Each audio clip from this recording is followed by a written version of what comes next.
द्वापर युग में पांडव वनवासी का जीवन जी रहे थे और महाकपटी दुर्योधन हस्तिनापुर में एक राजविलासी जीवन जी रहा था। एक दिन महर्षि दुर्वासा अपने शिष्यों के साथ हस्तिनापुर अतिथि बनकर पधारे थे। दुर्योधन ने काफी अच्छे तरह से उनका आतिथ्य किया। इसी पवित्र कार्य के बीच दुर्योधन ने अपने मामा शकुनी के साथ मिलकर पांडवों को परास्त करने की एक नई योजना बनाई।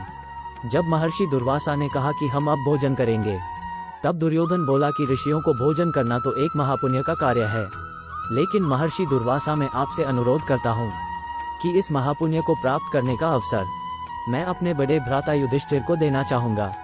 इतना कहकर दुर्योधन ने महर्षि दुर्वासा और उनके शिष्यों को नजदीक के वन में बसे युधिष्ठिर की कुटिया में भोजन करने के लिए भेज दिया, क्योंकि वह जानता था कि दोपहर के उस समय पांडव द्रौपदी सहित खाना खा चुके होंगे और कुटिया में अन्न शेष नहीं होगा।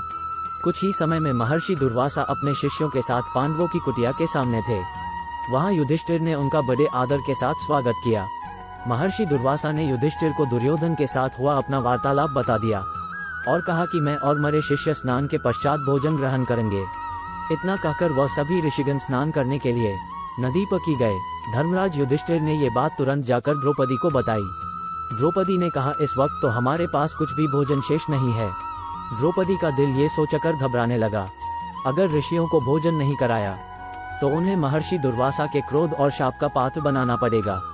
उस कठिन घड़ी में द्रौपदी अपने मित्र सखा कृष्ण को याद करने लगी। उसी वक्त लीलाधर कृष्ण ने द्रौपदी की कुटिया के अंदर प्रवेश किया।